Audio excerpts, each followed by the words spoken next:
सत्यजीत खड़े ऊपर बैठ जाओ भाई सारा भाइयों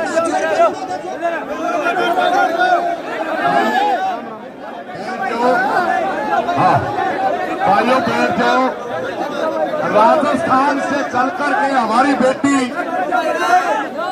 कुकामेडी से चल करके आपके समर्थन में आई है और हम अनुशासन में रखेंगे तो ये राजस्थान में जाकर के क्या बताएगी कि हरियाणा में गई थी, वहां लोग कोई किसी की सुनने को तैयार नहीं।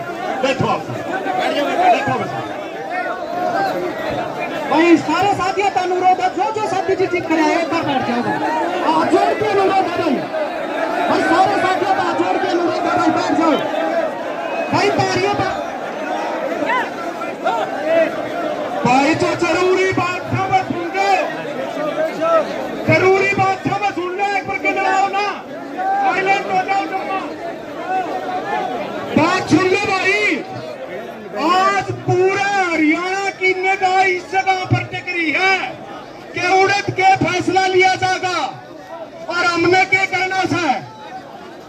चलो एक मिनट, हमने क्या करना है, क्या फैसला लिया जाएगा तो थोड़ा सा अनुशासित ढंग है भाई। सब तो पहला काम सुपा था इस गांव ने, जो गांव था वो घंटा 2 घंटा में आकी और इन बुजुर्गों के बीच में आपकी जो भी मनसा है वो बीच में धरते, ताकि शाम ने 5 बजे ताई जो प्रदेश का जन जन बच्चा चावण लग रहा है कि हमारा तो रखे काल आओगी लक्ष्मण की डाणी पे, वो काल यो धरना दे दे शाम ताई 5 बजे ताई।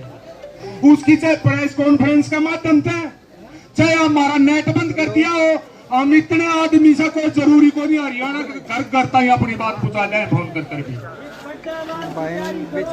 वो अच्छा होगा पहले गांव आपकी बात बतला की और की न्यू का भाई हम इस व्यक्ति का न्याय का खातर किससे तो दबा नहीं गए, किससे तो डरा नहीं गए, किससे कितना टकराना पड़ जाओ और आंदोलन करोगे तो उजाड़ वो आंदोलन फ्री में को नहीं हाथ नहीं कोई कदे एक गांधीवादी तरीके सोची जाओ।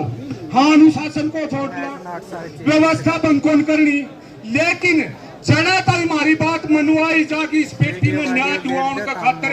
आज हरियाणा की आंख, पूरे प्रदेश का जन जन बच्चे की आंख तारा ऊपर टिकरी है कि उड़द के काल आवत है।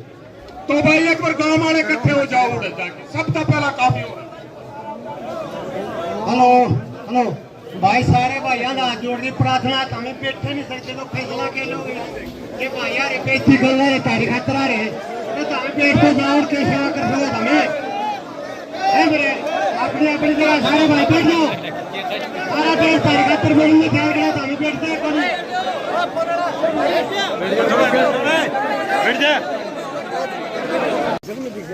मेरा परिचय, मैं शीला सुखदेव सिंह गोगामेडी, राष्ट्रीय राजपूत कल्याण सेना की कार्यकारी अध्यक्ष। मैंने जब मैटर सुना था तो मुझे पहले तो समझ में नहीं आया कि कोई आदमी इतना क्रूर कैसे हो सकता है, लेकिन जब मैंने इसकी पूरी वीडियो देखी तो मैं आपको बता दूं कि कल लाइव भी मैं आई थी और प्रशासन के काफी सारे फोन भी मेरे पास आए कि मैडम आप मत आना।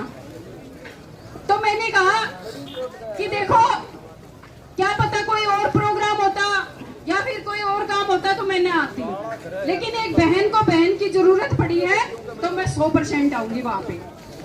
आपको बता दूं कि मैं रिवासा गांव की हूँ, रिवासा गांव मेरा है और शादी मेरी राजस्थान में हुई है। तो जब मेरी बहन को मेरी जरूरत पड़ी तो मुझे कुछ भी समझ में ही नहीं आया और मैं बिना आओ ताओ देखे मैं वहां से निकल गई। और मैं आपको बता दूं कि पहली बात तो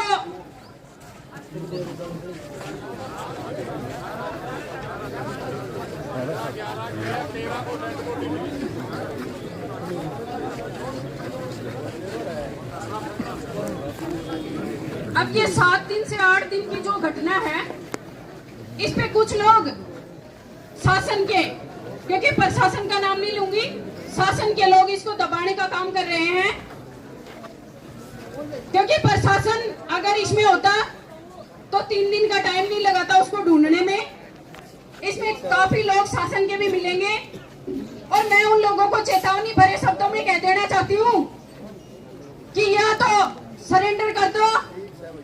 क्योंकि जब तक तुम्हें जूत नहीं पड़ेंगे तब तक तुम सुधरोगे नहीं। और ऐसे लोगों को मैं कहती हूँ कि अपने चौराहे पे ले जाओ और फांसी देकर ही उसको आप पीछा छोड़ो। ऐसे फांसी दिए बिना पीछा नहीं छोड़ना है। क्या आप लोगों को पता चला है अभी तक कौन कौन लोग हैं? तो प्रशासन भी इतना ढीला क्यों है समझ में नहीं आ रहा। आप जब 7-8 दिन से ढूंढ रहे हैं तो अभी आपको हत्यारे मिल नहीं रहे, आप क्या चाहते हैं हमसे? नहीं, एक बात बताओ, आप सब मेरे भाई बैठे हैं, मेरे पिता तुल्य बुजुर्ग बैठे हैं। एक लड़की जो खाली 19 साल की है उसको सुसाइड करने की कहाँ जरूरत है? इंग्लिश तो हमारे हरियाणा में काफी कम आती है हमें, ये भी एक सच्चाई है। तो मुझे बताएं कि ये प्रशासन ऐसी क्या मजबूरी है जो सुसाइड नोट बना करके हमारे बीच में ला रहा है? अरे सुसाइड करने वाले कभी तेजाब नहीं पीते, सुसाइड करने वाले कभी अपनी नाड़ नहीं काटते। बेशर्मो, तुम्हें शर्म आनी चाहिए। एक बहन को न्याय दिलाओ ताकि हमारी भी तुम्हें दुआ लगेंगी। और जो भी इसमें इन्वॉल्व है जल्दी पता तो चलेगा। कहते हैं ना कि देर सवेर टाइम लगता है लेकिन न्याय जरूर मिलता है। हमारे मैटर में भी आपने देखा होगा, न्याय हमें धीरे धीरे मिल रहा है। अभी तक हत्यारे हमारे भी ऐसे ही भाग रहे हैं लेकिन धीरे धीरे सामने आ रहे हैं। पर मेरा हरियाणा हमेशा से मजबूत है, मेरे भाई हमेशा से मजबूत है। मैं आप लोगों को कह देती हूँ कि जिस दिन भी आपको पता चल जाए उनका जच्चा बच्चा मत छोड़ना। ऐसे लोग पनपेंगे दोबारा, अगर कभी पनप गए तो बेटियां तो फिर पैदा करने से ही लोग डरेंगे। अरे बेटियों को पैदा करते क्यों हैं हम? बेटियों से 2 परिवार बसते हैं, परिवार एक ससुराल और एक मायका। अगर ऐसे कांड होंगे तो हम क्यों बेटियों को पैदा करेंगे और क्यों बेटियों को आगे बढ़ने के लिए आगे अग्रसर करेंगे? पहले कहते थे लोग कि बाल विवाह कर दिया, बाल विवाह कर दिया। बाल विवाह पे रोक होनी चाहिए, शिक्षा पे रोक होनी चाहिए, महिलाओं को शिक्षा मत दो, बाल विवाह कर दो। अब मैं कहती हूँ कि कहीं ना कहीं बाल विवाह ही ठीक था। कम से कम हमारे ऊपर इतने अत्याचार तो नहीं होते थे ना, हैं?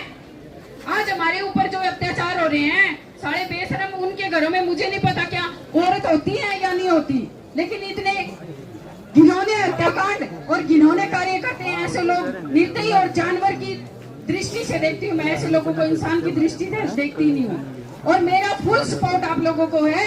ये करनी सेना, सुखदेव सिंह गोगामेडी की करनी सेना आपने सुना होगा, 22 राज्यों में फैली है। आप एक इशारा करना, पूरा हरियाणा जाम ना कर दिया तो मेरा नाम बदल देना।